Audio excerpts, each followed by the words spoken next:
up on this TFI Unplugged. Kurt Russell and Wyatt Russell, Dave Franco, James Buckley, Martin Clunes, Tim Roth, Joanna Page. But our first guest tonight is a true rock and roll legend. He's telling his remarkable story in his new documentary, Billy Idol Should Be Dead. Please welcome Billy Idol!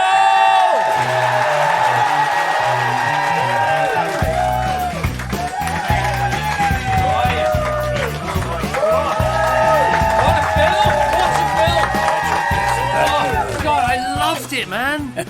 I love it. It's extraordinary. It's called Billy Idol Should Be Dead, and you really should be dead. There are moments. You're really not dead, are you? No, not at all. No. Look at that. Okay.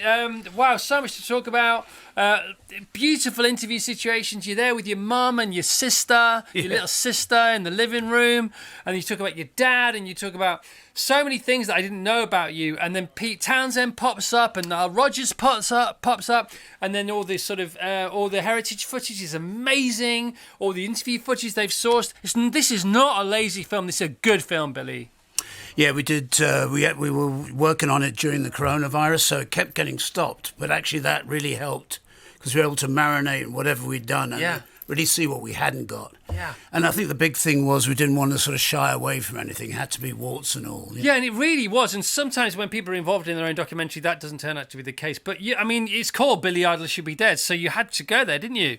Yeah. And Generation X did really well to a point, and then sort of plateaued. And then so you got on a plane, you went to America, the record company gave you some money, and you went again, and America fell in love with you. And again, you talk about timing, you talk about MTV, you talk about Moni Moni, you talk about this EP that had these 4 tracks on it that just happened to come out at the time MTV was about to be born. And then you make a video, and you decide what the video is going to be the day before, you make it the day after, and then MTV haven't got any more videos to play because they've only just started, so they play every half an hour. And this is all true, isn't it? Yeah, there's nothing. They only had a few videos initially, and that was the other thing I knew about MTV when I went to America. My manager, Bill O'Coin, he'd been in TV originally in the 60s, so he and he still had his toe in the water, and he knew with cable there was going to be this 24-hour music channel, and I would be perfect for it. So that was one of the reasons I went to America. It was really to sort of start somewhere else so I could come back and say, what do you think? Yeah. And it worked. You were the poster boy for MTV. That's a fact, isn't it? There were other people around, but you were the poster boy. In lots of ways, yeah. I was one of the newest artists on. You were like, if the cinematic universe, Marvel Cinematic Universe had been rock and roll, you would have been like, I don't know, Captain America or something like that, or Iron Man, or a combination of... Yes. You know what I mean? Then that's in a really way, that's sort of what was going on anyway. Yeah. And then you met Nile Rodgers, and without Billy meeting Nile Rodgers, you don't get Let's Dance by David Bowie. Tell us that story. Yeah, there's one where we used to hang out this after hours club, the Continental, and with Niall and his partner.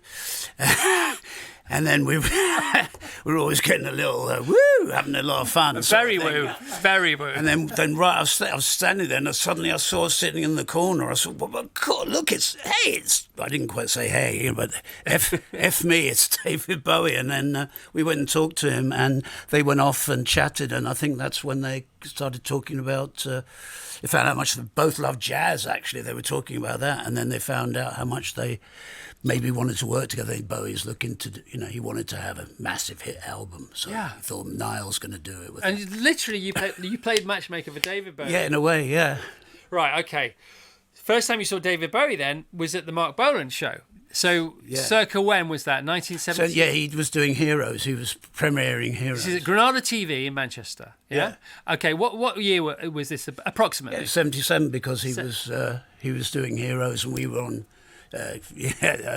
Your generation, I think. Yeah. So you're on Mark Bolan's show. Mark Bolan is the biggest thing.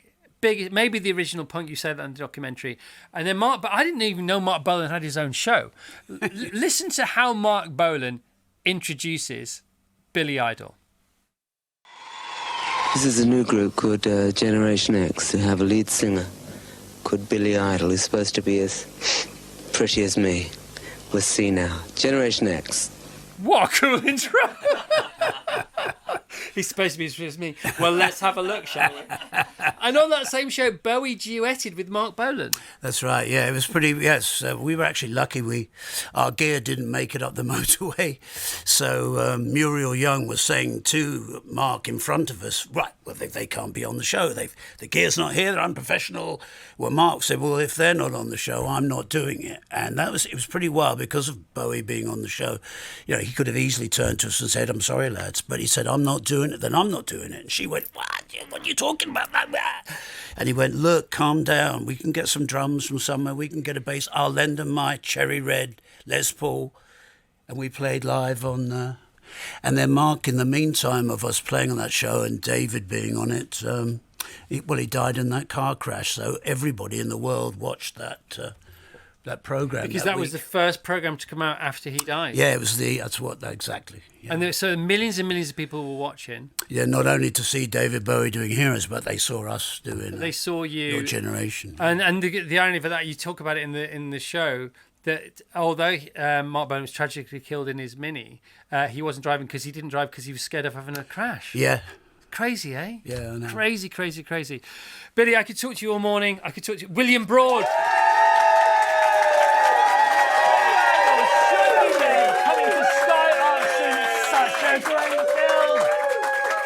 Chances are, if you ever enjoyed anything on the telly, our next guests were probably in it. They're now starring in your new favourite film that you haven't seen yet, but you will. Mother's Pride. It's out on Friday. So fetch the balloons and prepare your swoons. It's James Buckley and Martin Clunes.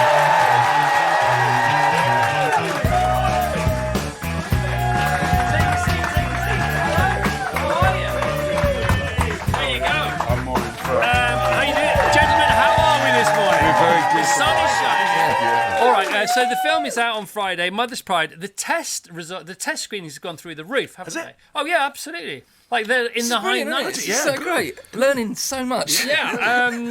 So do you want to frame it for people who don't know about it? You do, because I was a bit off-putting on Well, TalkSport. no, because what you said was true. I mean, it's about a pub basically. It's about a family. Let's just put a pin in that, right? Because I heard what happened on TalkSport, right? So if you set off on the wrong foot with this, it sounds really depressing, doesn't it? It does a bit. Yeah. Okay, and it's not at all. Not remotely. No, it's a very uplifting, positive Yay! film. It does.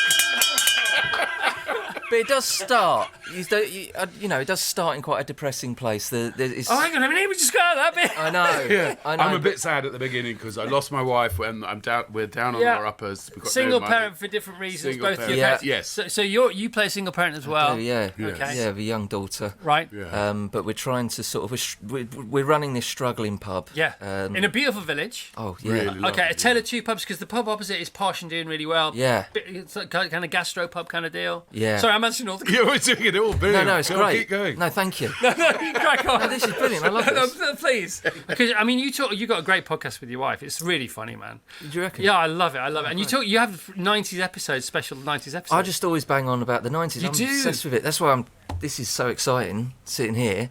Because, this show and The Word and the 11 o'clock show and the Adam and Joe show, all that stuff was going on. And I was sort of 11, 12, 13 It's at the so time. funny, isn't it? And I was like, I cannot wait to be a part of this. This is so exciting, and it was subversive and naughty. And by the time I became an adult, everyone was like, oh no, we all have to behave ourselves now. Well, hang on a minute. What's interesting about you is the fact you were 11 and 12. You weren't like 15, 16, 17. And then you just sort of fondled it all into the in-betweeners, Well, yeah, didn't you? we sort of had one last hurrah with the in-betweeners, I think. Oh But my it was- gosh. But even What a hurrah, by the way. Even waking up in the morning with the big breakfast and stuff like that. It was just like everyone's just up for a laugh. Well, we can still do it. I mean, this is about there's talk about the in-betweeners coming out. We'll talk about that in a second if you don't mind.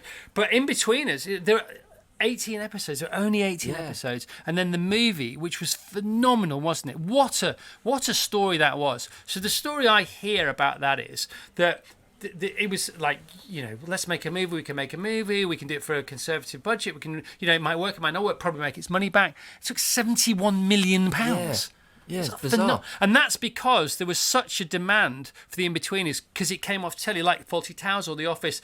They were 12 shows. Yours was 18 shows. Yeah. So there was this like burning desire to get back some more in-betweeners action in people's lives. I remember when we were getting those figures of the money and stuff like that, and I was just like, I didn't know anything, so I was like, "Is that good? Is that good? Are we okay? And they were going, yeah, it's really good. I was going, all right, brilliant. Yeah, great. Well, it's the best that there was. It was the record opening for UK comedy, wasn't it? I think so, yeah. Was it? No, and then In Between Us 2 smashed your own record. Did it? Yeah, 100%. I think it did a little bit less. No, I think the opening weekend was more. Oh, okay. But the movie did slightly less. And it wasn't just the UK, it was a worldwide thing. So the In Between Us travels, man. Yeah, we tried to put it out in America, and that was like Spinal Tap. We did like a sort of PR. We did a PR thing, and we were a group of boys who nobody knew or cared about, and we were going, "Oh, you should watch this film." We did sort of special screenings for people, where basically only homeless people turned up because they wanted to sort of come in for a little while. Yeah, that was an absolute disaster. They didn't really get it in America, but you know they loved it here. I watched it last night. Really? Yeah, I just watched it last night because you were coming in. Because I see the what. film? Yeah, I watched In Between Us last night. Brilliant. It's great, man. I mean, it's is. just what life is like when you're that, or was like. Not anymore. You talk about that as well in your it. podcast, don't you? Yeah. You got to behave yourself, haven't you? Well, it's not so much them behaving themselves. It's like that's the way it is now. Yeah. You know, and you're sort of raging at the machine of Gen Z, but for their own, on their behalf, if you like. Do you know what I mean? That's the dichotomy, isn't it? I think they should be having more fun. Yeah. Boring kids these days. They're so sensible. Nobody lets themselves down like we used to. No, Friday night is ballet, ice skating. Yeah, they've all got stuff going on. Football if you're really going for it. My kids, my youngest plays ice hockey, and I take him over the ice rink quite a lot, so he can get his hours in ice skating. And I did see a group of, they must have been about 15, 16, and they were the cool kids. I knew they were. They were all the boys were all handsome and stuff, and they looked like they probably played football and whatnot. And it was like 4:00 in the afternoon, and they turned up at the ice rink, and I was like, "What are you doing?" Like they must have just been at school going, "Oh yeah, guys, we're all going to hit the ice rink tonight, yeah, okay, yeah, after school, yeah, I'll see you there." And I was like, I wasn't the cool kid at school, but I wouldn't have looked up to them. I've been like, you're a bunch of nerds. Try getting with the ice skating gang. Yeah. It's like you're meant to be hanging out at the shop trying to get someone to buy you some beer or something. Yeah, Set some fire to a diamond bin. white. Or whatever. Yeah. But having said that, you do need the calm before the storm. I think it's due. I think it's happening. I think the Brits on Saturday was amazing. It was like the beginning of something. Something's going to snap. Something snapping. It's like really? 1976, 1977 with punk. You need these periods. Everything's cyclical, isn't it? Yeah. I think there's a valve that needs to be released, definitely. It's so funny when Gen Z or teenagers or whatever are literally looking to the ice for various things. And then our lot. Punking up Wuthering Heights. It's like, you could do this if you want. Yeah. You know what I mean? Okay, we've got to talk about Wuthering Heights, that's all right. Because it's just like, what's it been like? What's the journey like? You steal the whole movie, my friend. I'm not so. I can't say I agree with that, but I knew by the way, I knew you were going to say that. Because that's what you say. Well, because I think Margot Robbie and Martha Jacob Robbie. Elordi, they are. They're at the height of their powers. Yeah. They're I know all that. Just blown away. I know all that. But you steal the film. Absolutely. What you do, your range is extraordinary. You went for it, didn't you? I had a great part and a really clear director. Emerald knows exactly. Any film set, everybody just wants to know what the director wants, don't they? And because Emerald wrote it and was directing it, and she knows exactly what she wants from every single shred of it. And is part of that the genius of getting that out of you, letting you off the leash? A bit, yeah. I was let off the leash a bit. And is that instilling you with confidence, or do you have that in your locker anyway? Do you take that and it's up to a director whether they want it or not, or does she say, "Martin, you can go for it here. It's fine." How does that work? It's a sort of, I think you just kind of get, it's not like a written permission or something, you just kind of read the room, see if it's okay, and I'm sort of naturally quite facetious anyway, so I'm always... Well, mate, you haven't seen it, have you? It's No. like, the film's great. He's money in the bank. James Buckley and Martin Clunes, go and see Mother's Pride and Wuthering Heights, both out loud. Our next guest has been bringing the lush to our tellies for nearly 20 years. She's an ambassador for the National Lottery's Open Week, plus she has loads more stuff going on, so let's say shoo me and welcome to the centre stage, Joanna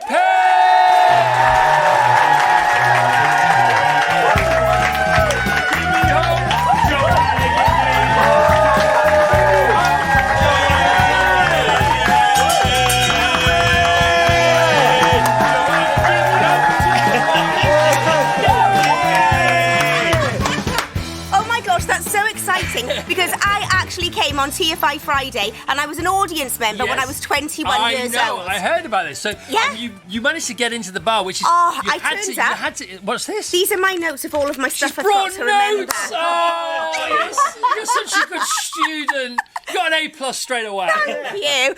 But we queued all day. Me and my mate Sarah, we were 21, came down, queued all day, managed to get up, and then we were like, oh my gosh, we're going to get in the room. We're in the room. In the bar. In the actual bar. And then we got in, and we were standing, and the desk was here, and I was just in the lineup of people, and then all of a sudden somebody came in and went, girls, you've got to go. You just look too young.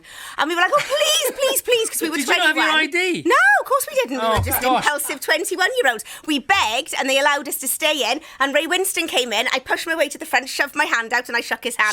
So we'll have that. You'll have that. My mother's got that on tape back home. So your mum's got it, I've got it. Yeah. We've got to show it, haven't we? Let's get it out. Find it. I'll be able to find it. I'll be able to slip it into this interview for Friday's show. It's Ray Winston, and I'm on the stand. He comes along, and I go like that, and you see my face, and I'm shaking his hand. Okay, so here it is.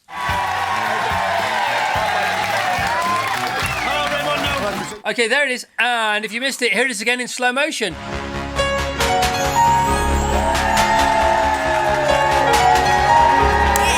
got an idea. Yes. Here, Joanna, I've got an idea. Yeah. What about this one for Strictly hosting Strictly Things? How great would you be? I think I'd be pretty good. I think you could say that I could be excitable. No, I think I'd be quite up for it. I'd be excitable. The Claudia bit, doing the Claudia bit. Yes, with the contestants. Yes. I don't think I could be the test bit, being quite sleek and put together and all of that. Not saying that Claudia isn't, because she's just cracking. But I think I probably would be a good Claudia. Yes, that would be quite exciting. Has that crossed your mind? Yes, I did think about it, because it's something which I think about every year, like, the show and everything, actually dancing and stuff. And I've always thought that I wouldn't want to just go and do a Christmas special of it or something. I'd love to go and do the show, but I'd like to do it. They must have asked you, mustn't they? Yes, I've been asked quite a lot. Every week, I would imagine. But I'd love to do the show, but I think I'd like to really enjoy it. So I'd like to wait until the kids were a bit older. Would you do the hosting job if they offered it to you? God, of course I would. I think it's such an incredible Who doesn't want job. Stacey? Forget Strictly come dancing. Stacey come dancing. Stacey's coming dancing. What about Alex Jones? What about Alex Jones doing the test bit? That would what be about amazing. the Welsh she's taken over? I think we need more Welsh on the telly. Is that and on the your pair notes? of us. It's not on my notes. It should be. Put it on my notes, Chris. Diolch yn fawr. But yeah, we need more Welsh on the telly. Bravo, bravissimo, bravo, jolly well done. Bravo, bravissimo, Joanna Page for BBC One. Pick me. I like that very much. You got to do this, man. I mean, they've got you this other gig. What's this other gig you're doing? Oh, yes, I'm doing this show which is all about charity shops and things like that. What's it called again? It's called Shift the Thrift. All right, and when is it out? Oh my gosh, it's coming out in April. So I've got that coming out, which is all about charity shops. And my gosh, I've got Taskmaster, which I think is coming out in March. Right now. You've filmed it already. It's done, isn't it? It's all And you're done. not allowed to say anything It's about almost it. been as bad as Gavin and Stacey. Keeping the secret for starters that I was on it. Yes. Having children and a daughter who's obsessed with it. And she went, oh my gosh, out of her way to try and find out who I was on it with. And then she got it down to I was working with an older man. See, look, even as I'm speaking, I'm thinking, oh my God, can I say who was on it with? You can say who's on it I with can you, now, yeah.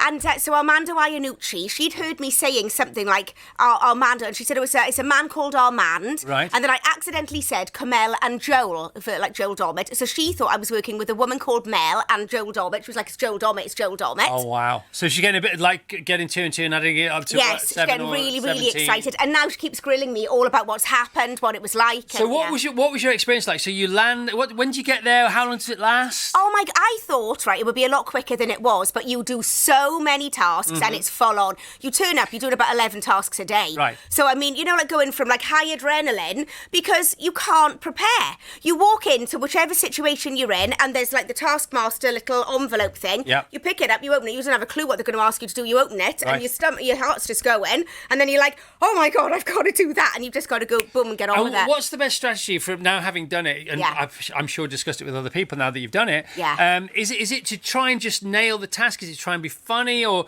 what was your mission statement? Oh, I would say that it is just to. I found that I work best if I just impulsively went, right, okay, this is what we're going with. Right, roll the sleeves up. Yeah, roll the Literally, sleeves up. let's go. First idea, Make some that's notes, what I'm going with. Get on message. Yeah, because I think some people spend a lot of time talking about, well, I could do this or I could do that. I was very much like, stuff it, get on with it, this is what we're doing. Talk is cheap. Yeah, and I think don't try and be funny.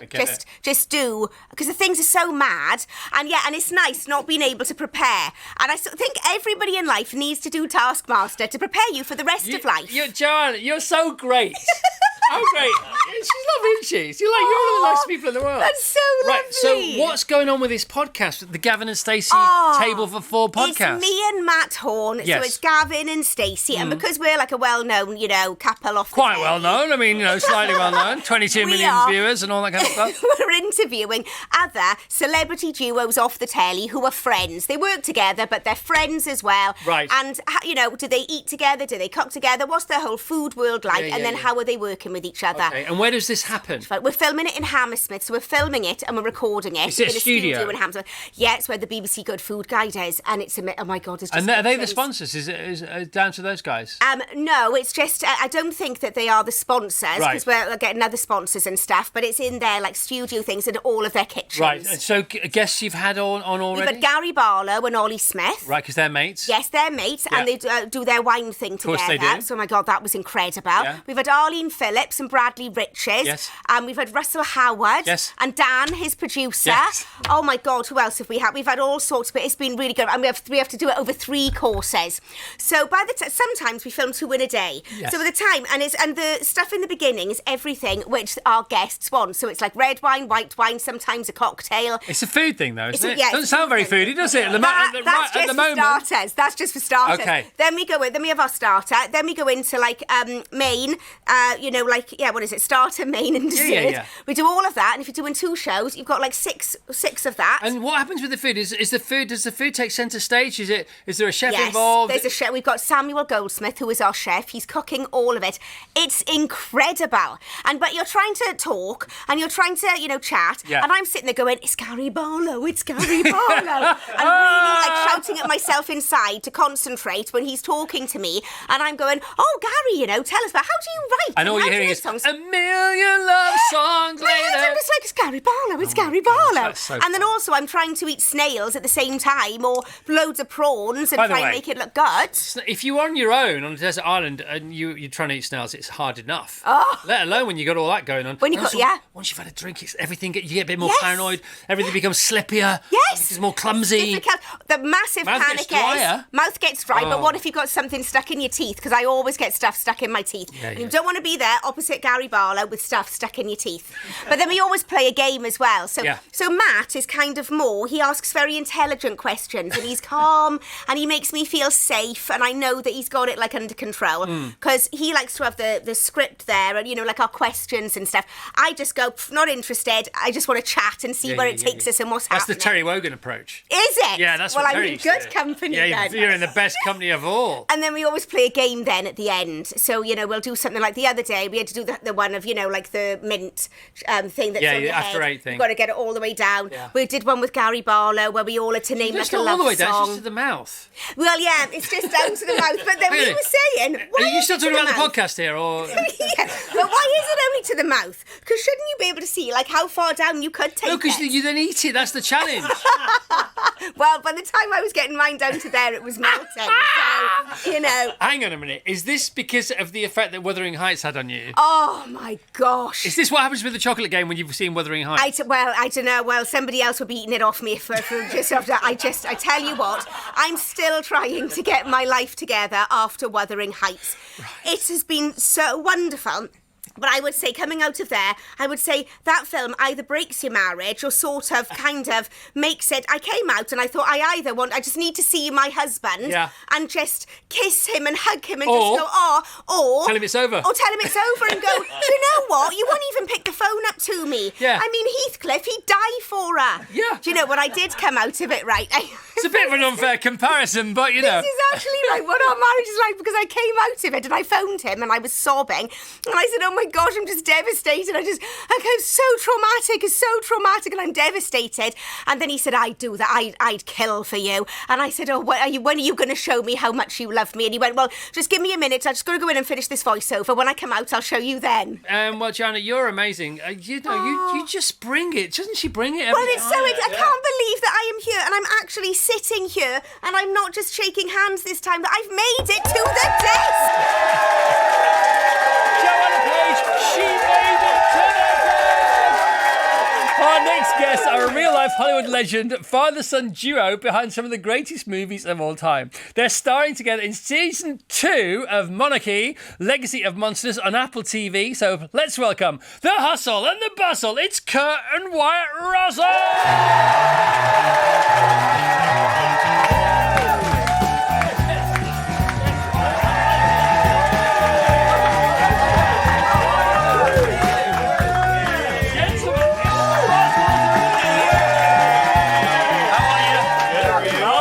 I'm great. Thanks for bringing the sunshine. You brought the sunshine. How'd you get it through customs? It was unbelievable.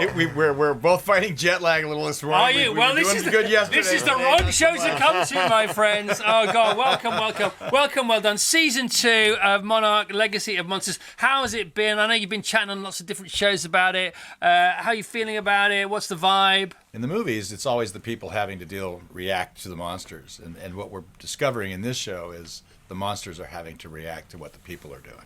Yeah, but the monsters aren't having to look at green screen. It's much easier for them. They've got real shit to look at. It's true. It's so unfair. It's true. That's absolutely true. It's true. When you were working on this show, season 1, you were saying, you were reacting to things that weren't there, and you were thinking, it's too big for the movies. And then you watched it back, you said, I could have gone bigger. Absolutely. You can always go bigger. It's always the case. We just saw it recently, the first 2 episodes, a reveal in Los Angeles, and it was on the big screen. Yeah. And it really is there. It's kind of funny how everybody reacts differently to whatever the situation is, or whatever the monster is. But as we all sort of realized when they finally put it together and they've got it finished, could have gone bigger. Could have gone bigger. So bring on season 3. We're going to go as big as we possibly can. And it has everything, doesn't it? Because it's got time travel, it's got monsters, it's got the military, it's got this organisation that's in peril. It's so exciting. It's a big show. It's fun. One of the things that I enjoy about it is it really is, for all the things in terms of streaming, it's kind of epic in size. No, it is absolutely huge. Now, obviously, not obvious to me because I've done the research, but you have been offered, joint deals together before, jobs together before. You've always said no to those things. Can you, without sort of, calling people out, what kind of jobs have you been offered in tandem before? What kind of jobs?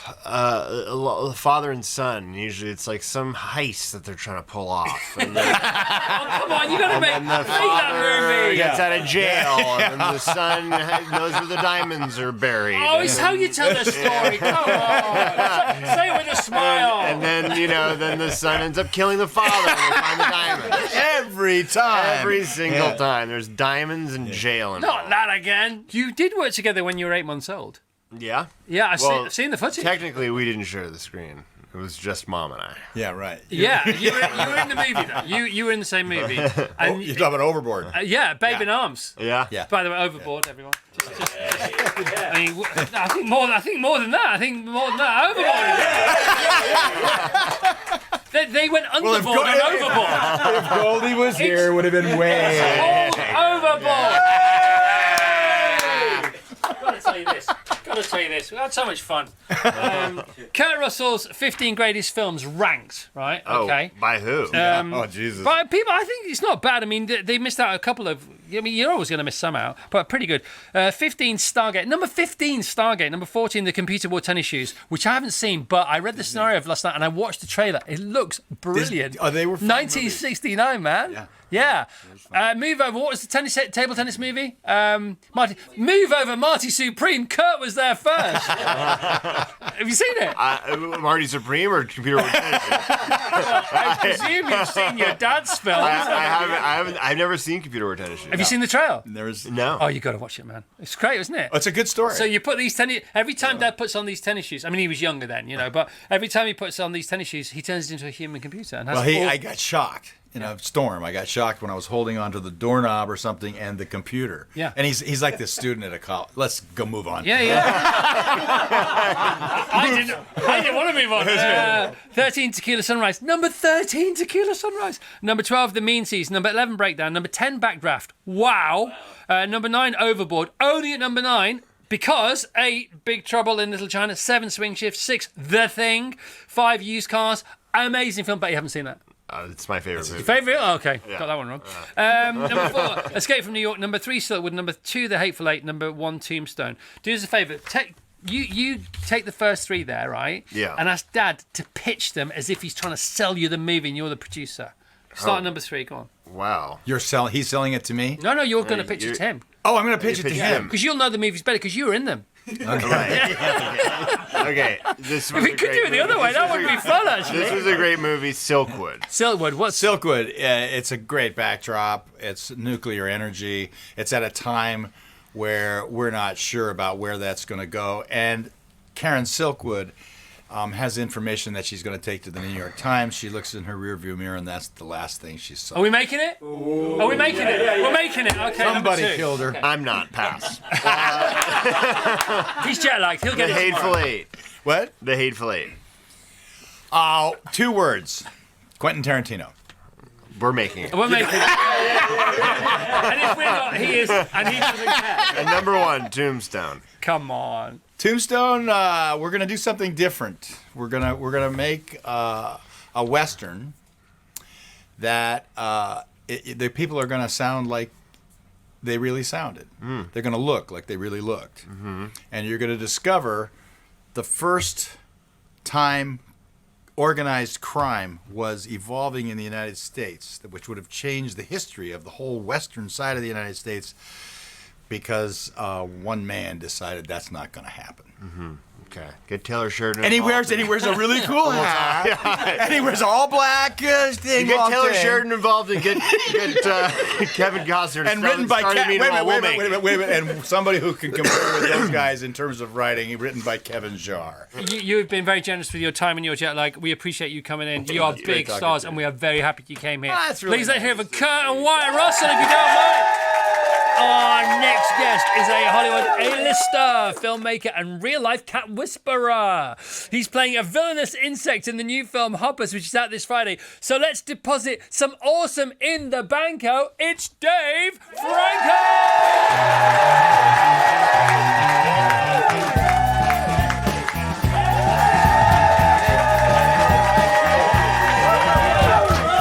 What a way to start the morning. Wakey! Oh, wow. What time did you guys get here? Oh, well, 1927, I don't know. There we go. Dave, you're very welcome. It's great to have you here, man. Appreciate you having me. People are excited. Dave Franco's in the house, guys. Come on.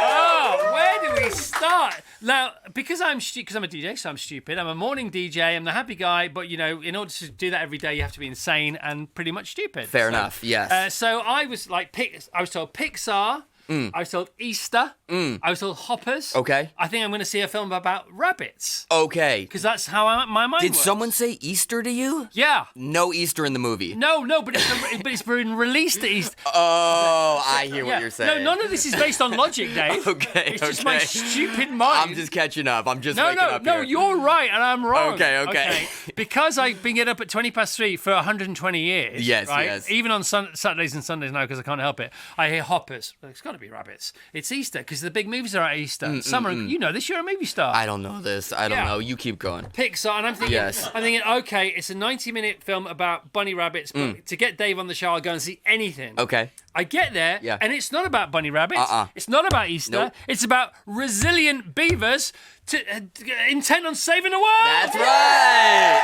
I come with a little darkness in this kid's movie. And you love it. I do love own it, don't you, my friend? Yes, I do. All right, so I've read it loads. The team have put it on the notes. I've seen you talk about it on other shows. Sure. The fact that you just said yes to the role. You didn't care what it was. Yes. Who you're playing. Yeah, that's what happens with Pixar. Yeah. Pixar comes to you, you say yes. It You doesn't just say matter. yes. It doesn't matter the role. It doesn't matter the story. But then you come in and like they gifted me this incredibly rich role where I'm playing the Insect King. Yeah.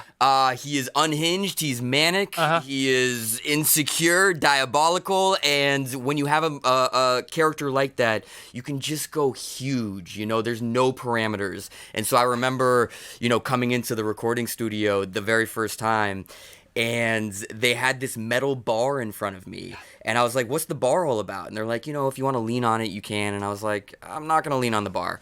And so cut to the end of the session, and I'm gripping the bar with all my might, and I'm using it to propel myself in the air, and I'm dripping sweat.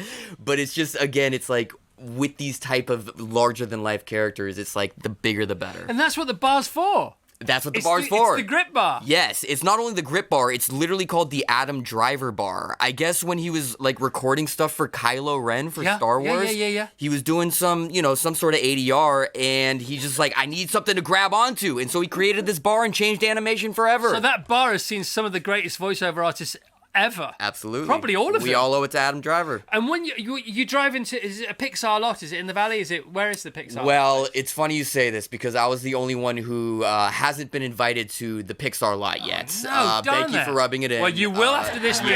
Yes. Also, you're up for an award. Congratulations, your first Emmy. Oh, thank you. Yes. For the studio. Some people who work with me haven't seen the studio. That's okay. And they're on. You're on a yellow card, guys, for this now. Okay. I'm putting you on notice. It's one of the greatest TV shows of all time. Seth Rogen at the peak of his powers. Yeah. You have all the fun in your episode, don't you? Yeah, I do. Okay, if you haven't seen the studio, it is wonderful. Big budget. Every episode is like a movie. It's $12 to $15 million per ep. It's unbelievable. No, like the nature of the show is every single scene they shoot as a oneer, so there's no cutting away. And they've said that like the sweet spot is usually takes 16 to 18. That's how many takes it usually, requires to get the perfect take.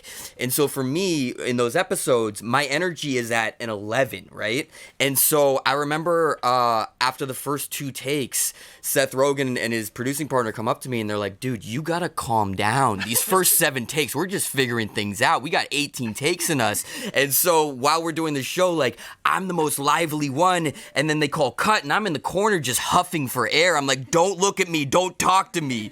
But it was just the most fun, and I've known those guys for 20 years, and when that's the case, you just feel comfortable, and you feel just more willing to take risks and do silly things. And you're having a things. giggle, more than a giggle, you're having a riot, aren't you? And it's so funny, because if you got to watch The Studio Gang, you have to watch it. It's such a great series. It's such a treat. It was one of those, me and my wife were watching it, and episode 3 we're thinking, there's only 5 more to go. I know. It's like going on a great holiday and just crying from day one because it's going to be over. I know. Do you know what I mean? I get it. And then the episode you're in, you are at the end of it. We won't tell you what happens at the end, but at the end of it, pretty broken individual here. Sure. Because it just gets worse after the cocktail of drugs. And then at the end of it, now you've told me it was 18 takes of oneers. You do look finished in it. I am so you finished. Probably were finished. I was. It went kind of method there at the end. Yeah.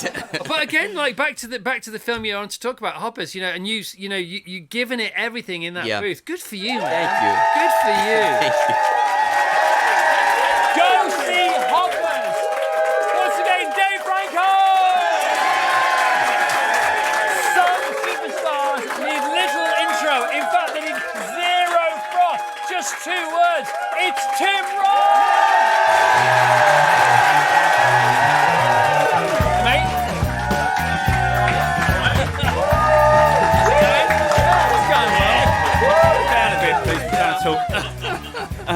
Oh my gosh, what a film, man. What a film. Look.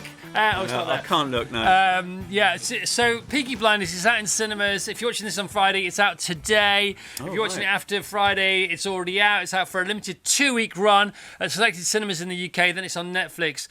You were at the premiere on Monday in Birmingham. How was it? Tell us about the gang. It was mad. We went up on a train from London. We've been doing press and whatnot. And we went up on the train from London and we were just giggling the whole way. I mean, Killian's the worst giggler. But yeah, we were just laughing the whole way. We had a lot of fun. Because you knew it was a hit, or because we just thought mates anyway, or no? Yeah, well, we'd known each other for a while. Because we just found the whole thing absurd and fun. In what way? Tell us. Childish. I mean, the idea of doing that as a job is quite. I mean, still, it's shocking, really. But yeah, we were just having fun together. And you're like on a school trip, because you just naughty boys. Yeah, and you're in Birmingham to this mad premiere.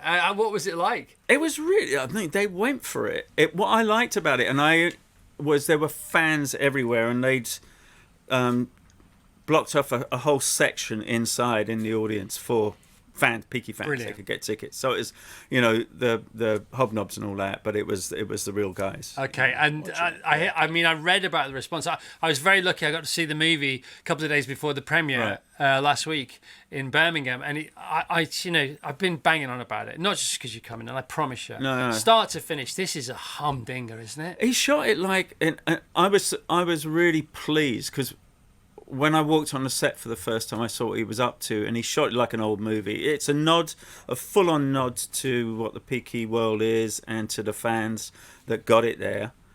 But he shot it like an old Second World War movie. A lot of it, with that modern twist. But it felt like when we were on set, it felt like sort of Gregory Peck or Anthony Quinn could have walked by. Could have wandered on. Bit of Richard Burton going on. And it's a standalone film, isn't it? You don't ever have to have seen Peaky Blinders to know what's going on. It works independently of, and I hadn't seen Peaky Blinders. I had to make a decision after Cillian asked me to come do it. I had to make a decision where I was going to go back and have a look at everything. I bumped into them over the years when I was filming in Liverpool or up in the north, where I would bump it, and they were all they were all laughing and having fun. But I decided just to go in fresh. So now I'm going to watch it all. And you have watched this film, and you don't usually watch yourself. I never watch. I think there's maybe a couple of exceptions, but Cillian threatened me, basically. If I didn't watch it. Actually, my wife was really surprised. She was really pleased. And but yeah, I mean, he actually physically threatened me.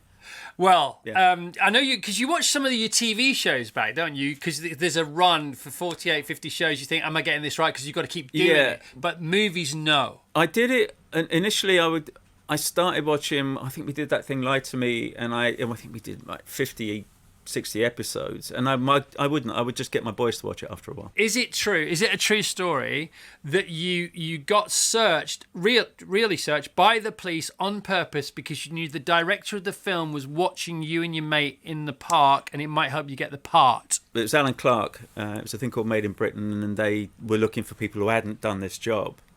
So I went up, and then they asked me to come back again. And then they asked me to come back again. I knew that third one was third time lucky. So I got there an hour early and said, hello, I'm here. And they went, oh, no, you're not here until 12 or whatever. And I said, oh, okay, well, I'll just wait in the park across the way. And it was in Soho Square. And I knew that from being in the offices that the thing looked into the park directly. So I went over there and just got into character and started causing a bit of trouble. And got lucky, because I was also collecting glasses at a nightclub in Brixton. It was called The Fridge, a million years ago, opposite the police station there. And we used to see all the bands. And one of them was this guy, it was Kurt, I think King Kurt or something like that was the name of the band. But anyway, one of the guys walked into the park and he had a big old mohawk, very unpopular at the time, and saw me, called out to me. We started getting into it, and the cops sat us down on the bench and made sure we were 100% and all of that stuff. And then I went in, did my meeting for the film, and then got it. And then at the end of filming, last day of filming, I think we're just finishing up, Alan turned to me and said, do you know I got this job? And I said, yeah. He was watching me out the window, and he went, you! And I can't use the words. So was your mate, the Mohawk guy, was he in on it then? It was random. I got lucky. And then, what? Yeah, and then in the same conversation, he goes, who do you want to be? The director said, do you want to be an actor? I said, yeah, I do. He said, who do you like? And I mentioned Mike Lee. He went, he's auditioning at the moment, and he picked up the phone in the set, got me that one, and then Joe Strummer saw the first one and got me a part in Stephen Frears film. It was the first feature, so it just went 1, 2, 3. So I mean, talk about luck. Of course, you got to have get the breaks. Yeah.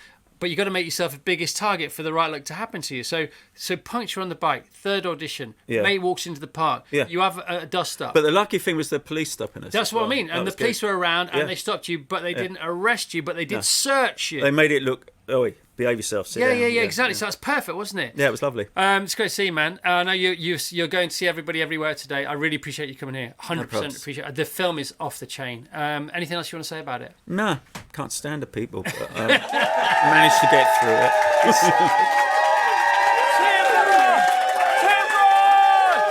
Okay, now time to welcome the band with all the bangers. Ladies and gentlemen, please welcome Squeeze!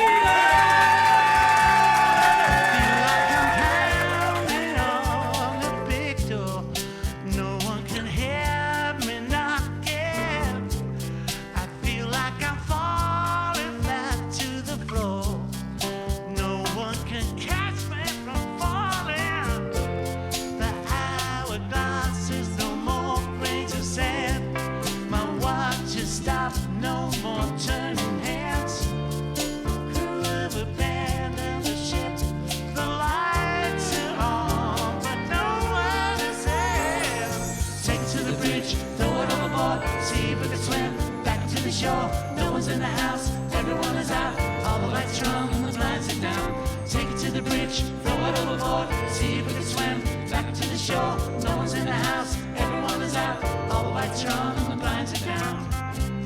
I feel like I'm calling on the telephone. No one can hear the ringing. I feel like I'm riding up the steep hill. No one can stop me from running. The hourglass is no more grains of sand. My watch has stopped, no more turning hands. The little hand shakes its fist. The face is hanging out on a span. Take it to the bridge, throw it overboard. See if we can swim back to the shore. No one's in the house, everyone is out. All the lights are on and the blinds are down. Take it to the bridge, throw it overboard. See if we can swim back to the shore. No one's in the house, everyone is out. All the lights are on and the blinds are down. Take it to the bridge, throw it overboard. See if we can swim back to the shore. No one's in the house, everyone is out. All the lights are on and the blinds are down. The hourglass, there's no more grains of sand. Little red grains of sand.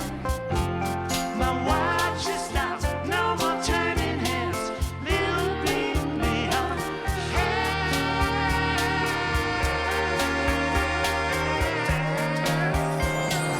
Take to the bridge, throw it overboard. See if we can swim back to the shore. No one's in the house, everyone is out. All the lights are on and the blinds are down. Take it to the bridge, throw it overboard. See if we can swim back to the shore. No one's in the house, everyone is out. All the lights are on and the blinds are down. Take it to the bridge, throw it overboard. See if we can swim back to the shore. No one's in the house, everyone is out. All the lights are on and the blinds are down. Take it to the bridge, throw it overboard. See if we can swim back to the shore. No one's in the house, everyone is out. All the lights are on and the blinds are down.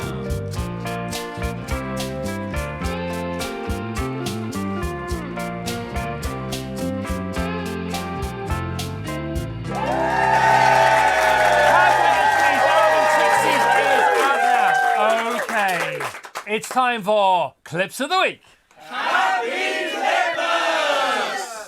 Happy Clipmas to you too. All right, in third position is Craig David catching a fish. This is crazy. I'm literally having dinner and this fish comes flying out. Okay, I'm just going to grab you. Here we go, we're putting you back in. Come on, man. Stay with me. Stay with me. So this fish just literally just jumped out of the sea and you're going back in here, my friend. Craig David has saved the fish. Yay! And he's thrown it back. Yeah. Come on. You still got it inside of you. You still got it. Oh, my God. And it's got eaten!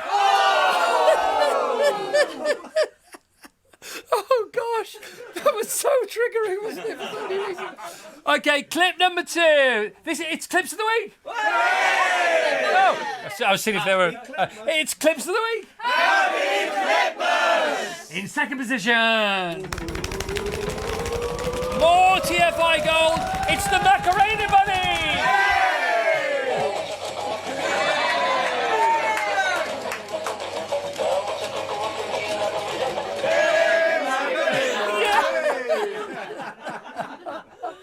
Okay, number 1 this week. Because this is Clips of the Week. Happy Clippers! Sorry, back to the drum roll. At number 1 this week, our very own MFB meeting David Franco!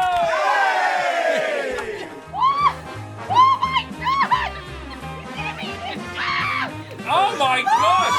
This could never end! Alright, we love everybody, we love you guys. Thanks for watching TFI Unplugged episode 5, episodes 4, 3, 2, and 1 available now. Go watch those as well. Have a great weekend. Bye-bye!